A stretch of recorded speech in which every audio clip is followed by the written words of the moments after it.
Your silence after his rejection is not weakness.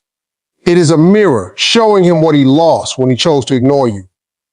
People think chasing proves love, but the truth, every time you beg for attention, you reduce your value in his eyes.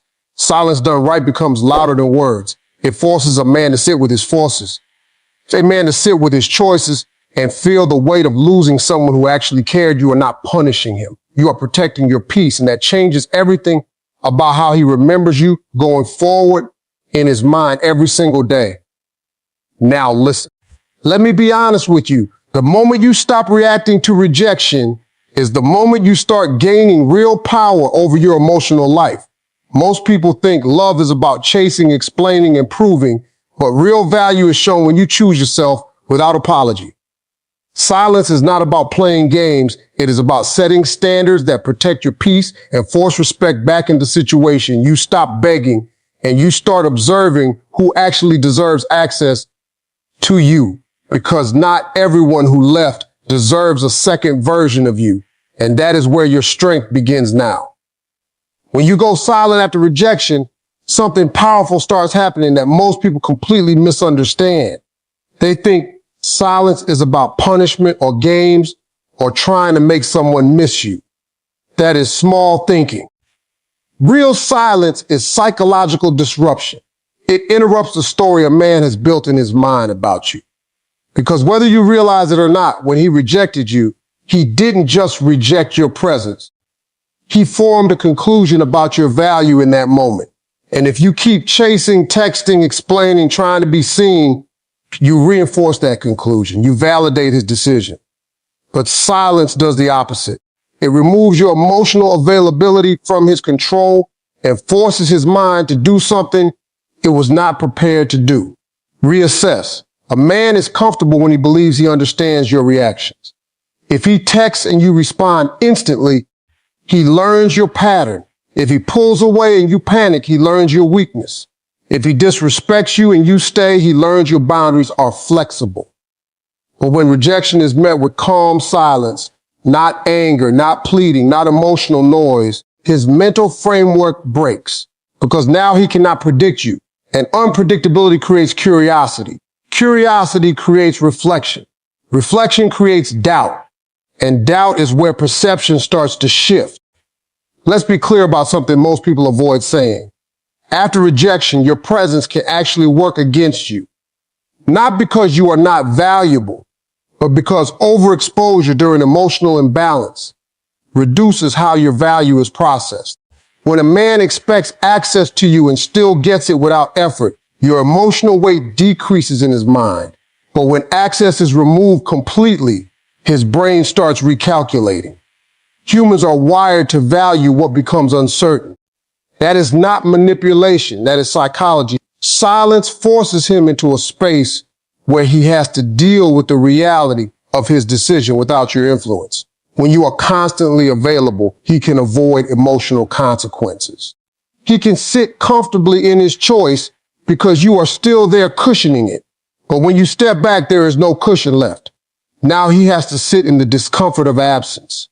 And absence is loud. It starts filling in questions he did not ask before. Why didn't she chase? Why isn't she reacting? Did I underestimate her? These questions are not random. They are triggered by contrast. You remove the expected emotional supply. Here's where the shift really happens. At first, rejection creates a narrative in his mind that he has the upper hand. He assumes he made a decision and life continues normally. But silence introduces uncertainty into that narrative. And the human brain hates unresolved emotional stories. It wants closure. It wants clarity. So when you do not provide emotional reactions anymore, his mind begins to revisit moments differently. Small details that once felt insignificant start gaining weight. The conversations, your presence, your energy, your consistency. Things he ignored now start resurfacing. And this is the part most people don't understand. You are not changing his feelings through silence. You are changing his perception through absence of reinforcement. Feelings are not static. They are reinforced by interaction.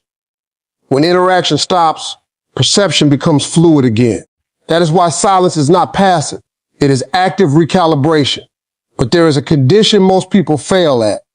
Silence only works when it is emotionally clean. If your silence is fake, if it is just waiting, hoping, checking his profile, counting days, you are still emotionally attached, and he can feel that energy indirectly. Real silence is detachment from outcome. It is not, I am ignoring you so you miss me. It is, I am no longer emotionally accessible to someone who chose not to value me. That shift changes everything internally, because now your silence is not communication to him, it is protection for you. Over time, his perception starts splitting. On one side is the version of you he remembers, accessible, responsive, emotionally present. On the other side is the version he cannot access anymore. And the brain always tries to resolve contradictions. When someone who was once available becomes unavailable without drama or explanation, it creates psychological tension. That tension is what drives reevaluation. And here is the reality nobody likes to admit. Some men only realize value after access is removed, not because you changed, but because proximity made them blind. They got used to your energy being there, and familiarity reduced appreciation. Silence restores distance, and distance restores perspective. Now he is no longer reacting to comfort, he is reacting to absence. And absence carries weight. But what matters most is not whether he comes back or whether he realizes anything. That is secondary. The real shift is happening inside you, because the same silence that rewrites his perception also rewires your emotional dependency. You stop explaining yourself to people who already made a decision. You stop chasing clarity from someone who chose confusion. And in that space, your identity stops revolving around being chosen and starts revolving around choosing yourself. That is why silence is not empty. It is restructuring everything he thought he knew about you, while simultaneously restructuring everything you thought you needed from him. Emotional controls is where most people fail after rejection, because they confuse emotion with instruction. Just because you feel hurt does not mean you are supposed to act on that hurt. That gap between feeling and action is where power either gets built or destroyed. The moment he rejects you, your emotional system goes into pressure mode. Your mind starts searching for relief, closure, explanation, even validation. And in that state, the easiest thing to do is react. Text him, call him, ask why, try to fix it, try to prove your worth. But here is the hard truth. Every emotional reaction without control is recorded as evidence against your value, not for it. A man is not just responding to what you say. He is observing how you handle emotional pressure. Because how you behave when you are not getting what you want tells him everything about your internal stability. If rejection makes you spiral, chase, and overextend yourself, he learns that your emotional state is dependent on external approval. And once a man senses that, the dynamic shifts immediately, not because he is evil or calculating, but because human nature naturally adjusts to what it can influence. If he sees that he can pull your emotional strings, even unintentionally, the balance of respect weakens. Emotional control does not mean you do not care. It means you care enough about yourself not to lose yourself in the process of caring about someone else. There is a difference between feeling pain and performing pain. Feeling pain is human. Performing it for someone who has already stepped back is self-sabotage. And that performance is usually what happens after rejection. People start over-explaining, over-communicating, over-trying, not because it is effective, but because it temporarily relieves anxiety. The problem is that relief comes at the cost of respect. When you choose emotional control, you interrupt that automatic cycle. Instead of reacting immediately, you sit with discomfort without turning it into action. That is not easy. Your brain will tell you that silence is loss, that not responding means you are being forgotten, that doing nothing means you are losing him. But emotional control requires you to override those impulses with awareness, because impulses are not truth. They are urgency disguised as necessity. Let's break something down clearly. When you react emotionally after rejection, You are trying to change his mind while he is in a state of decision-making independence. That is the worst possible timing. It is like trying to negotiate your value while someone is actively stepping away. In that moment, your emotional intensity does not create attraction. It creates pressure. And pressure rarely pulls someone closer after they have already distanced themselves. It usually pushes them further. But when you respond with control, something subtle but powerful happens. You remove the reward for emotional withdrawal. He expects a reaction. He expects confusion, anger, sadness, persistence. When that does not come, his prediction fails. And when people cannot predict your emotional response, they begin to observe instead of assume. Observation replaces assumption. And observation is where recalibration starts. Emotional control also shifts the focus back to you. Because every time you resist the urge to react, you are training your nervous system to prioritize self-respect over external validation. At first, it feels like loss. You feel like you are holding back, like you are suppressing yourself. But over time, something changes internally. You stop needing immediate resolution. You stop needing to be understood by someone who is not actively trying to understand you. You start valuing your internal stability more than external attention. And here is the part people miss. Emotional control is not about becoming cold. It is about becoming consistent with yourself. A reactive person changes identity based on how someone else treats them. A controlled person maintains identity regardless of external behavior. That consistency creates respect, even in silence. Because people unconsciously trust those who are not easily destabilized. Think about what emotional lack of control actually communicates after rejection. It says, your decision has the power to collapse me. Even if you never say those words, your behavior expresses them. And once that message is received, the dynamic becomes unbalanced. Not because you are less valuable, but because you have given away emotional authority. Now compare that to emotional control. No chasing, no over-explaining, no impulsive reactions, just calm distance that communicates something entirely different. It says, I feel this, but I am not driven by this. I can exist without your validation. That single shift changes how your absence is processed. Because now your absence is not desperation, it is choice. Emotional control also protects your future decisions. Because rejection is emotional, but what you do after rejection shapes your next chapter. Many people make the mistake of trying to fix emotional pain by going back into situations that created it. They confuse comfort with resolution. But emotional control forces you to pause long enough to see clearly instead of reacting blindly. It gives you space to ask better questions. Not how do I get him back, but why was I willing to lose myself trying to be chosen? And that is where real strength develops. Not in winning someone back, but in not losing yourself when you are not chosen. Because if your emotional world collapses every time someone pulls away, you are not in control of your life. Your emotions are controlling you. So emotional control after rejection is not about strategy. It is about identity. It is the difference between someone who reacts to life and someone who directs their response to it. And the more you practice that control, the more your emotional system stops treating rejection as an emergency and starts treating it as information. Self-respect is not something you announce. It is something you demonstrate through what you tolerate when nobody is clapping for you. After rejection, this is where most people reveal the truth about themselves. Not in what they say, but in what they accept. Because rejection doesn't just end a connection. It exposes your standards.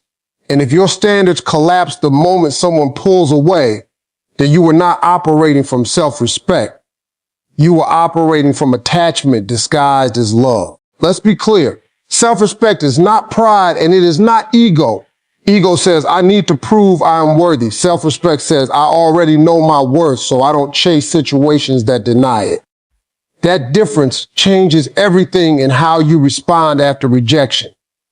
Because when a man pulls away or rejects you, There is a moment where your standards either hold or break. And that moment is usually private. Nobody sees it. Nobody applauds it. It is just you, your emotions, and your decision. Now, here is where people get trapped. They think self-respect is about saying the right things, like, I deserve better or I won't tolerate disrespect. But real self-respect is not spoken. It is enforced. It shows up in silence when you want to text. It shows up in restraint when you want to explain yourself. It shows up in walking away, when your emotions are begging you to stay in contact just for a little more reassurance. The hardest part is that your emotions will always try to negotiate your standards. They will tell you, just this once, or maybe if I explain, he will understand, or if I do this differently, he will come back. But self-respect does not negotiate with emotional desperation. When you maintain self-respect after rejection, you send a very specific message to yourself first, not to him, to yourself. You are saying, I will not abandon my own dignity just because someone else withdrew theirs from me. That is the internal shift that matters. Because once you start abandoning yourself for access to people, you create a pattern where your identity depends on external approval. And that is dangerous because it makes you emotionally flexible in all the wrong ways. You start adjusting your behavior to keep people instead of choosing people who naturally align with your behavior.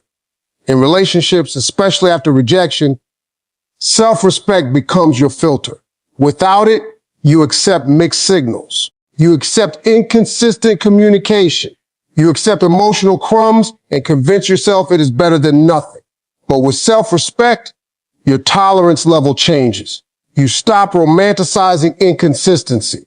You stop labeling confusion as maybe he is just busy or maybe he is scared. You start seeing patterns clearly.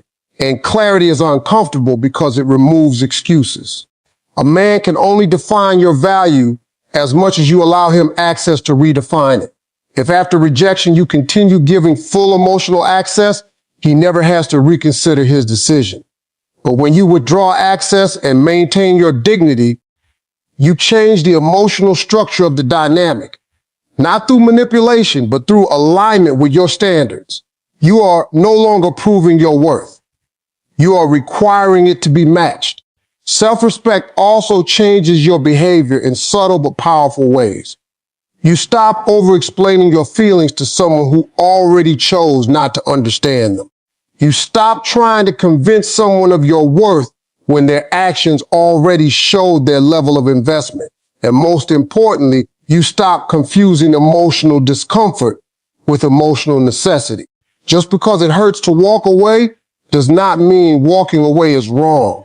Sometimes pain is just the cost of choosing yourself after neglecting yourself for too long. There is also something deeply psychological that happens when you enforce self-respect after rejection. It interrupts the expectation pattern the other person had about you. If someone expects you to chase and you don't, they notice. If someone expects you to react emotionally and you stay composed, they notice. If someone expects access and suddenly encounters boundaries, they notice. And what they notice is not just your behavior, but your shift in identity.